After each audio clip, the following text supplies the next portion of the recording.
The Kamishibai Man by Alan Say. This is a realistic fiction story. So as we read today, guys, be thinking about how the events in the story could happen in real life. It's realistic, but it's that fiction genre that fits the other stories we've learned about this year. That has characters, a setting, a plot, and a problem and a solution. So those are the things we're looking for as we read our story today. Not so long ago in Japan, in a small house on a hillside, there lived an old man and his wife. Even though they never had children of their own, they called each other Ji-chan and Ba-chan. Ji-chan is grandpa and Ba-chan is grandma. One day Ba-chan said, "Ji-chan, you haven't said a word in 3 days." I've been thinking how much I miss going on my rounds," he said. Ba-chan stared. "How many years has it been?" she asked. Yes, it's been quite a while, but my legs are good, and I've kept the bicycle in good order." "I don't know, but the one day won't hurt, I suppose. Should I make some candy?" "That would be very nice," Ji-chan said. The next day, Ji-chan rode his bicycle down the hillside in the first light of the morning. How many years has it been?" he asked himself. "And do I remember such a fine morning? All so fresh and young. Well, good morning to you, rickety old bridge. Still going strong after all these years. He began to hum a tune as his mother used to sing when he was a small boy. When he came to the city, he stopped humming. "This isn't right," he said. "I must have taken a wrong turn. But there's that old house I used to go by every afternoon." A car horn blasted at him, then another. "Why are there so many cars all of a sudden? Look at these tall buildings. You'd think I was in another country." A truck blasted its horn behind him. He pulled into a vacant lot and panted. "Can't a man ride his bicycle in peace? Don't remember such rude drivers." Catching his breath, he looked across the street and gaped. "Can this be? There's an old noodle shop. Used to be the only building here. That and a nice park all around. Now look at all these shops and restaurants. They chopped down all those beautiful trees for them. Who needs to buy so many things and eat so many different foods?" Shaking his head, he slowly took off the canvas from the box on his bicycle. He propped up the stage and checked the story cards inside, patting each painting. Then he opened the bottom drawer in the box. You little jewels," he said, and started to hum again. "Thank you, Ba-chan. You make good candies, just like in the old days." From the top drawer he took out 2 wooden blocks, and holding one in each hand, he hit them together. A sharp, loud clack rang out. "Come gather round me, little ones. Your Kamishibai Man is here again. Clack, clack. Come get your sweets and listen to my stories. Clack, clack, clack." "Ah, yes, I can see you now. All your bright faces, clasping coins in your little hands. So happy to hear my clappers. So happy to see your Kamishibai Man. Patience, everyone. You'll get your sweets, each and every one of you. I have all your favorites, red ones and green ones, and the little soft ones on sticks. And here comes that boy, the one who never has money. I'll get to him later. So which story will it be today? The mighty peach boy, born from a giant peach? But wait, let's start at the beginning. Long, long ago, there once lived an old man and his wife who had no children. After the peach boy, the bamboo princess was a nice change, a gentle story. Then my favorite, the old man who made cherry trees bloom. And when I was finished, you all went home happy, except for that poor boy. Would you like candy? I asked once. He said, "I don't like candies," and ran away. Then one night I was going home and saw a crowd of people gathered in front of a shop.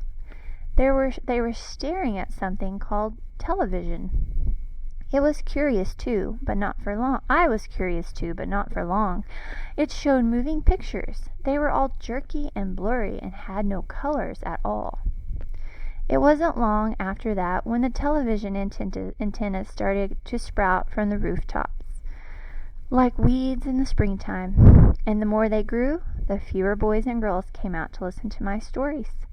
How can they like those blurry pictures better than my beautiful paintings, I asked.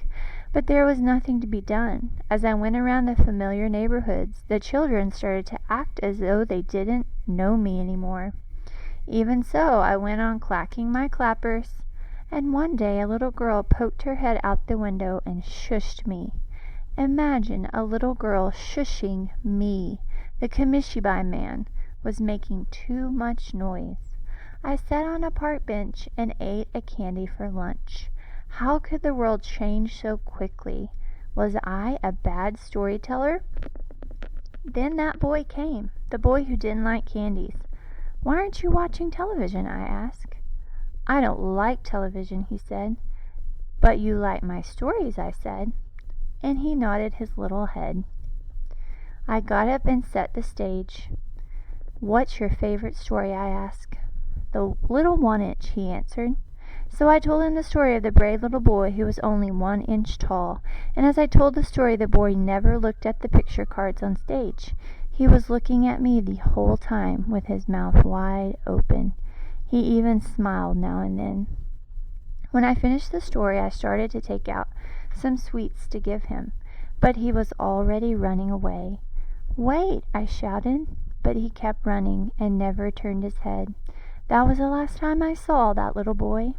That was the last day I was a Kamishibai Man. "I was that little boy," a voice cried out. I startled. The Kamishibai Man looked up and saw a large crowd had gathered for him.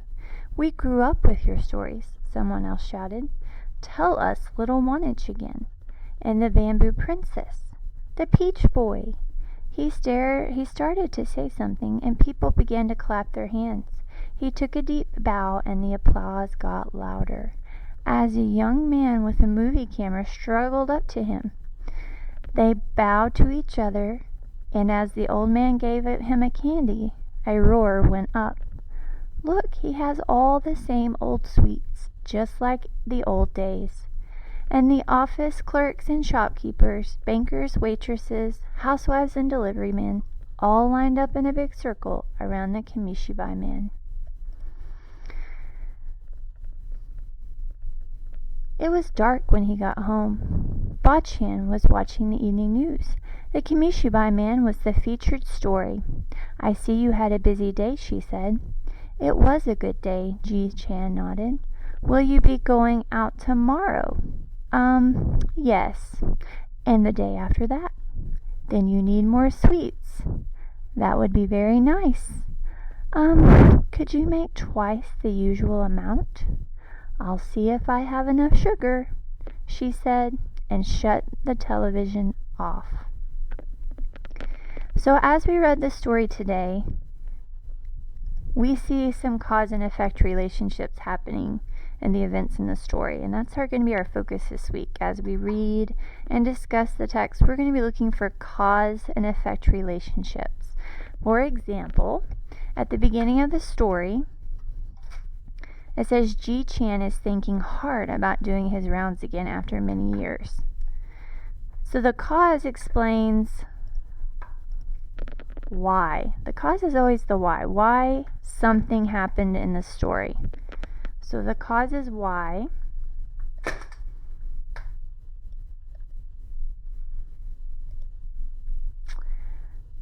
The effect is the result.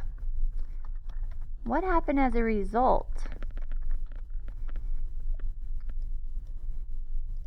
of this event? Okay, so the cause is the event in the story that explains the why something else happened.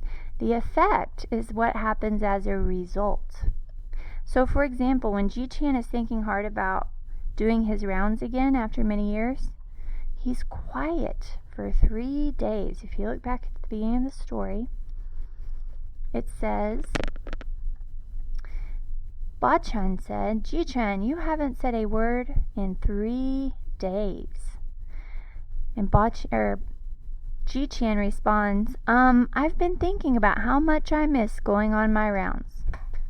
So, because Ji-chan is thinking hard about his rounds, this is the why, this is the cause. The effect is he was quiet for 3 days. There's a cause-effect relationship.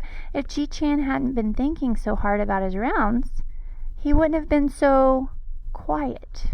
So this event here explains the why he was quiet for 3 days.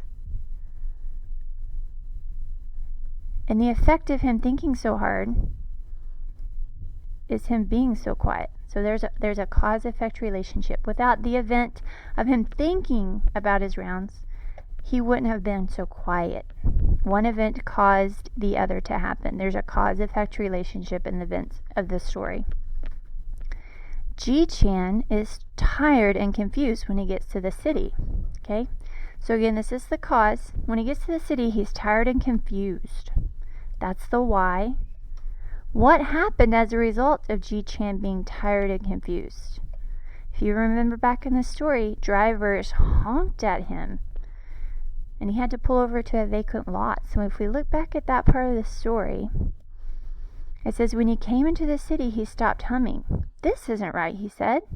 I must have taken a wrong turn. So he's confused. Things don't look right. He's kind of lost. The city's changed a lot since he was there before.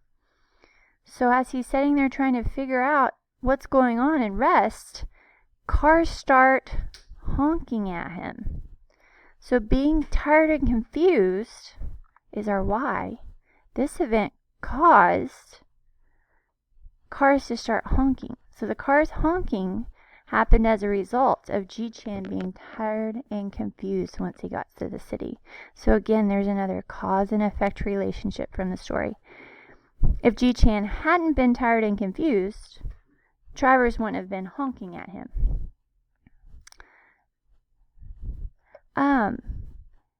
We are going to stop for there today, and tomorrow we will break down other events from the story to look at cause and effect relationships.